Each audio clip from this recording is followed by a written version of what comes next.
अनाया ने बोलना शुरू किया, बच्चों, आज आपकी दीदी का प्रमोशन हुआ है, तो आज की पार्टी बनती है। बच्चे खुशी से चिल्लाने लगे। अनाया उन्हें चाय की दुकान के साथ बने हुए ढाबे में लेकर गई।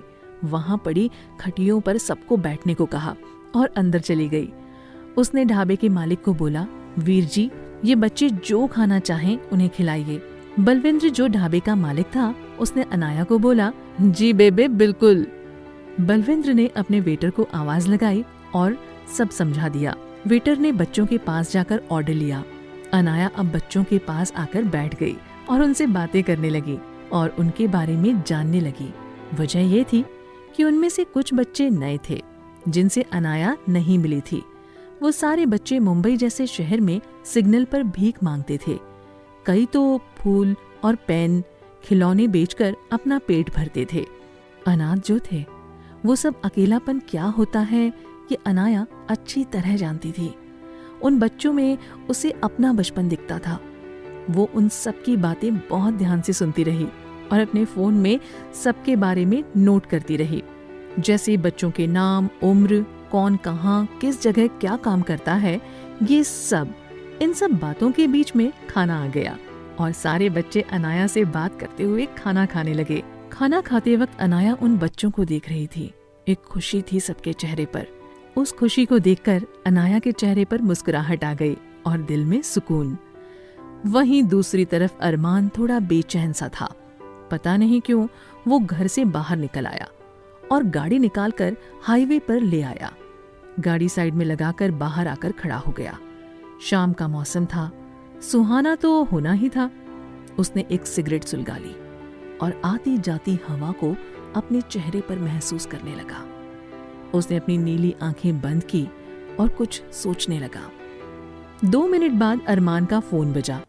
उसने बिना देखे फोन उठाया और जैसे उसे पता हो कि फोन किसका है, फोन उठाते ही दूसरी तरफ से आवाज आई, भाई सारी डिटेल्स निकाल ली है उस बिल्डर की, बहुत पहुंची हुई चीज है वो, बस नाम का बिल्डर है। इस कारोबार के बहाने और भी कई काले धंधे हैं उसके। नाम है रणधीर चौधरी। बाकी डिटेल्स आपको मिलकर बताऊंगा। अरमान ने बिना कुछ बोले फोन काट दिया। अरमान ने अपनी सिगरेट गिराई और पैर से कुचलकर बुझा दी और बोला, रणधीर चौधरी। वो भी अपनी गाड़ी में जा बैठा और चल दिया। वहीं अनाया ने बच्चों के साथ खाना खत्म किया और बिल पे करने काउंटर पर आकर खड़ी हुई। बलविंद्र ने बिल बताया और उसका कार्ड स्वाइप करते हुए बोला, बेबे तेने गल दसा। अनाया ने हाँ में सर हिलाया। बलविंदर, तुसी बड़ी चंगी कुड़ी हो जो इन बच्चों की खुशी में खुश हो, वरना आजकल के बच्चे कहाँ ये सब करते हैं। अगर करते भी हैं तो सोशल मीडिया पर दिखाने के लिए। आप जैसे बच्चों की वजह से लगता है इंसानियत अभी जिंदा है। वाहेगुरु जी तेनु सारी खुशियां देवे। ये बोलते हुए बलविंदर ने अनाया के सामने हाथ जोड़ दिए। बदले में अनाया ने भी मुस्कुराते हुए हाथ जोड़ लिए और ढाबे से बाहर आ गई। बच्चों के साथ वो चाय की दुकान पर आ गई और चाय वाले काका को आवाज लगाई, काका हम सबके लिए चाय दीजिए। काका, जी बिटिया।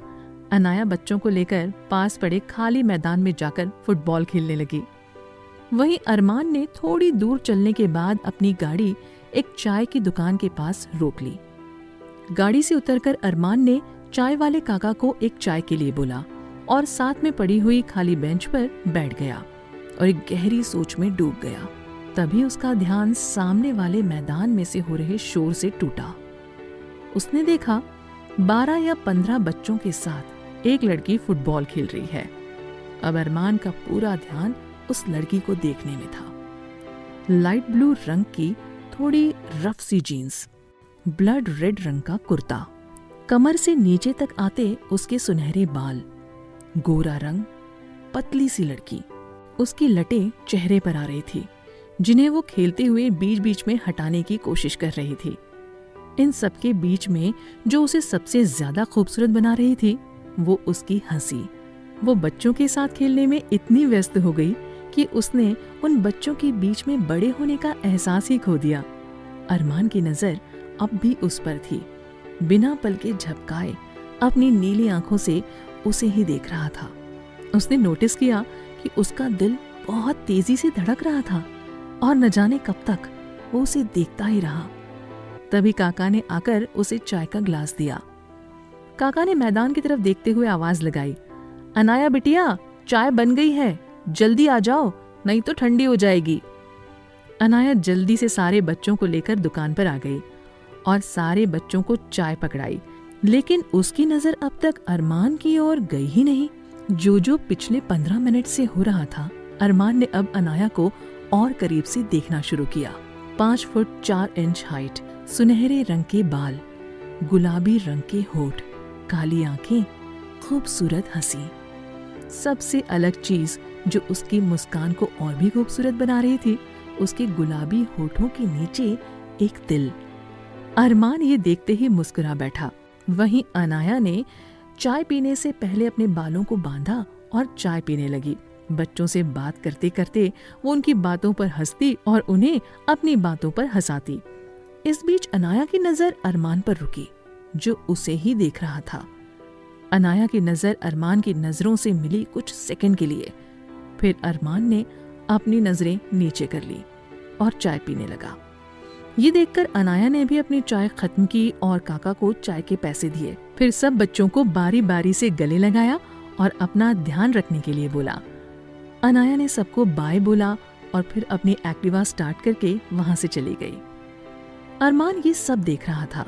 वो नहीं जानता था क्यों इस लड़की को देखकर उसका दिल इतनी तेज रफ्तार से धड़का, लेकिन ये तय था, आने वाला समय कुछ तो साथ लेकर आने वाला था इन दोनों के लिए। अरमान ने चाय के पैसे काका को दिए और वहां से निकल गया अपने घर की तरफ, उस आदमी से मिलने जो रणधीर चौधरी की डिटेल्स देने वाला था। उसने गाड़ी अपने घर की तरफ तेजी से घुमा दी। अगले कुछ ही मिनटों में वो अपने बंगले की पार्किंग में था। तभी उसका फोन बजा। भाई, इंतजार कर रहा हूं आपका घर में। अरमान, 2 मिनट। अरमान अपने आलिशान बंगले में एंट्री लेता है। बड़ा सा बंगला, जिसे एक आलिशान महल कहना बुरा न होगा। मेन गेट खुलते ही एक खूबसूरत ड्राइंग रूम, महंगे कालीन से ऊपर टंगे झूमर तक सब 4 चांद लगा रहे थे। अंदर आते ही अरमान की नजर 6 लोगों पर पड़ी, जो उन खूबसूरत सोफों पर विराजमान थे, जो उसी का बेसब्री से इंतजार कर रहे थे। अरमान के एक इशारे पर सब उसके पीछे पीछे चल दिए। 1st फ्लोर पर उसने सबको इशारे से बैठने को कहा और खुद खड़ा रहा। अरमान ने एक सिगरेट सुलगाई और वहां बैठे सब आदमियों से बोलना शुरू किया।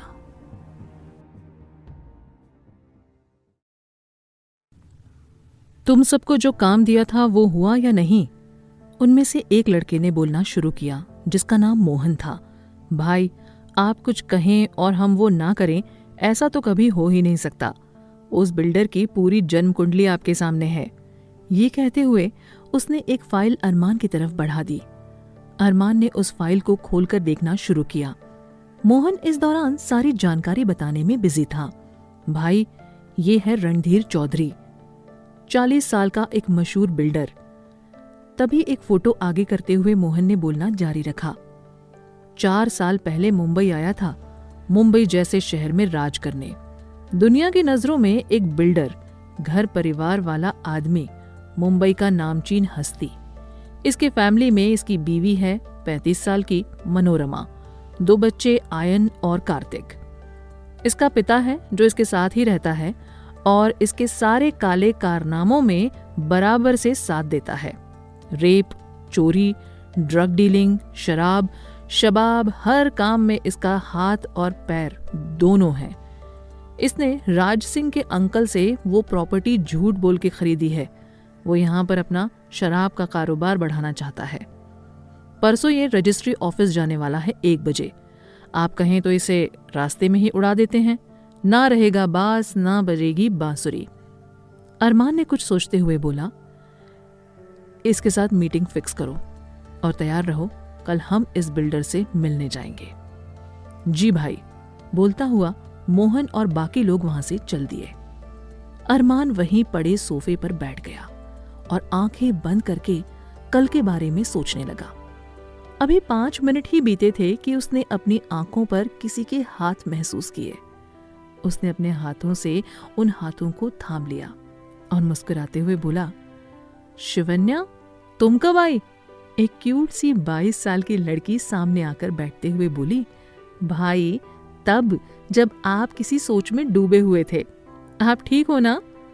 अरमान उसके हाथ अपने हाथों में लेते हुए बोला, मेरी गुड़िया मेरे साथ है तो मुझे कुछ होने का सवाल ही नहीं होता। तू कैसी है? तेरी कॉलेज ट्रिप कैसी रही? एंजॉय किया ना? शिवन्या मुस्कुराते हुए बोली, हाँ भाई, बहुत मजे किए। बस आपकी बहुत याद आती थी। मन करता था किसी पंछी की तरह उड़कर आपके पास आ जाऊं। टेंशन होती थी, पता नहीं कि आप मेरे बिना कैसे रह रहे होंगे। खाना टाइम पर खा रहे हो या नहीं, टाइम पर घर आते हो कि नहीं। मिस यू अ लॉट भाई। ये कहते हुए शिवन्या अरमान के गले लग गई। अरमान ने भी उसके सर पर प्यार से हाथ फेरा और बोला, मेरी ताकत है तू। अब बच्चे की तरह रोएगी तो मुझे कौन संभालेगा? शिवन्या अरमान से बोली, भाई मैं रो नहीं रही हूँ। अरमान, सच में? उसने ये कहकर शिवन्या का चेहरा अपने हाथों में लिया और सच में शिवन्या की पलकें भीगी थी। अरमान हंसकर, हाँ, सच में मेरी गुड़िया रोती नहीं है, बस पता नहीं कहाँ से उसकी आंखों में नमी आ जाती है। ये सुनते ही शिवन्या हंस पड़ी और अपने भाई के गले लग गई। अरमान भी किसी बच्चे की तरह उसके सर पे हाथ फेरता रहा। तभी शिवन्या खड़ी हुई और अरमान से बोली, जल्दी जाइए भाई आप, और फ्रेश होकर जल्दी से नीचे आइए। मैं आज आपकी पसंद का खाना बनाऊंगी। अरमान किसी बच्चे की तरह सर हाँ में हिलाते हुए अपने कमरे की तरफ बढ़ गया। दूसरी तरफ अनाया घर जाने से पहले एक आइसक्रीम पार्लर में गई और अपने भाई की फेवरेट आइसक्रीम पैक करवाई और घर आ गई। एक्टिवा पार्क करते हुए वो मेन रोड की तरफ बढ़ी ही थी कि उसने देखा अमित ने बिना कुछ बोले गेट खोल दिया। उसके बिना बेल बजाए अमित बिना कुछ बोले मुस्कुराया और उसके गले लग गया। अमित, कांग्रेट्स दी, मैं बहुत खुश हूँ आपके लिए। अनाया हैरानी से उसकी तरफ देखती है। अमित अनाया को अंदर लाकर बिठाता है और बोलता है, अपूर्वा दी का फोन आया था। उन्होंने बताया कि आज ऑफिस में क्या हुआ। अनाया मन में सोचती है, इस अपूर्वा की बच्ची ने सारे प्लान का सत्यानाश ही कर दिया। अनाया अमित की तरफ आइसक्रीम का डिब्बा बढ़ाती है और बोलती है, तेरी फेवरेट आइसक्रीम। अमित ने वो डिब्बा लिया और किचन में जाकर फ्रिज में रख दिया। अनाया ने ये देखकर पूछा, खाना नहीं है क्या? अमित ने उसके पास बैठते हुए कहा, खाना खाकर, दोनों साथ में बैठकर खाएंगे। बहुत भूख लगी है दी, कुछ बनाओ ना। अनाया उसके सर पर हाथ फेरते हुए बोली, तू फ्रेश होकर आ, मैं फटाफट खाना बनाती हूँ। अमित अपने कमरे में चला जाता है और अनाया अपने कमरे में जाकर फ्रेश होती है और जल्दी से किचन में आकर खाना बनाने लगती है। तभी अमित भी अपने कमरे से निकलकर किचन में आकर किचन के स्लैब पर आकर बैठ जाता है। अनाया उसे पूरे दिन की बातें बताती है, बॉस के प्रमोशन लेटर से लेकर बच्चों के साथ चाय पीने तक सारी बातें। अमित भी उसे अपने स्कूल से लेकर ट्यूशन की सारी बातें बताता है। दूसरी तरफ अरमान अपने बाथरूम में शावर के नीचे खड़ा था। उसके मन में अनाया का वो खूबसूरत चेहरा आया, बिखरे हुए बाल, उन्हें संवारते हुए अनाया जिस तरह बच्चों के साथ खेल रही थी, सब कुछ। अनाया को उसे यूं देखना और फिर नजरें हटा लेना। पहली बार उसने किसी लड़की को इस तरह देखा था और पहली बार ही उसका दिल किसी लड़की को देखकर धड़का। वो 20 मिनट जैसे उसकी जिंदगी के सबसे खूबसूरत लम्हे हों। ये सोचकर ही अरमान मुस्कुरा उठा और उसके गालों पे पड़ने वाले डिम्पल और भी गहरे हो गए। यूं तो अरमान भी किसी हीरो पर्सनालिटी से कम नहीं था। 6 फुट 4 इंच हाइट, दूध जैसा गोरा रंग, पूरे बॉडी की बनावट ऐसी कि किसी भी प्रोफेशनल मॉडल को पीछे छोड़ दे। उसकी गर्दन से शुरू होकर पूरी पीठ को कवर करता हुआ महाकाल का टैटू, जो उसकी पर्सनालिटी में 4 चांद लगा रहा था, और झील से भी गहरी उसकी नीली आंखें, जो भी उनमें एक बार देख ले गुम हो जाए। कुल मिलाकर किसी को अपनी तरफ अट्रैक्ट करने वाली पर्सनालिटी। अरमान जल्दी से अपनी सोच से बाहर आया और जल्दी से कपड़े पहनते हुए नीचे की तरफ चल दिया। वो जानता था शिवन्या उसका इंतजार खाने की टेबल पर कर रही होगी। बिना अरमान के शिवन्या ने कभी खाना नहीं खाया, तो आज कैसे खा लेती? उसने नीचे जाकर देखा, शिवन्या उसका ही इंतजार कर रही थी। शिवन्या, भाई लड़कियों से भी ज्यादा टाइम आप लगाते हैं नहाने में, भूख से मेरे पेट में चूहे कूद रहे हैं। ये सुनते ही अरमान मुस्कुराकर बोला, मेरा भी यही हाल है। शिवन्या मुस्कुरा बैठी और खाना सर्व करना शुरू किया। खाने का पहला निवाला अरमान ने हमेशा की तरह शिवन्या को खिलाया, फिर खुद खाना शुरू किया। शिवन्या खाना खाते हुए बोली, भाई एक बात बताओ, मेरे जाने के बाद आप अपनी पहली बाइट किसको खिलाओगे? अरमान ने हैरानी से शिवन्या को देखकर पूछा, तू कहाँ जाएगी? शिवन्या, मेरी शादी हो गई या आपके प्लान के हिसाब से पढ़ने के लिए लंदन? तब अरमान बोला, तेरे लिए ऐसा लड़का लेकर आऊंगा जो हमारे साथ साथ इसी घर में रहे। शिवन्या, अगर मैं पढ़ने लंदन चली गई तब आप क्या करोगे भाई? अब अरमान चुप था। शिवन्या ने बोलना शुरू किया, भाई आप शादी कर लो ना, मुझे भी कंपनी मिल जाएगी इस घर में एक लड़की की। पूरे दिन आपके इन आदमियों को देखकर आदमी जैसे हरकतें करने लगी हूँ मैं। गेट पर खड़े गार्ड्स की तरफ इशारा करते हुए उसने कहा। अरमान, मुझ जैसे गैंगस्टर को कौन अपनी लड़की देगा? कोई भी अच्छे परिवार की लड़की शादी क्यों करेगी? शिवन्या, भाई आप ऐसा क्यों सोचते हैं? भगवान हर किसी के लिए किसी न किसी को जरूर बनाता है। आपके लिए भी कोई होगी जो आपका इंतजार कर रही होगी। अरमान ने हंसते हुए जवाब दिया, अच्छा।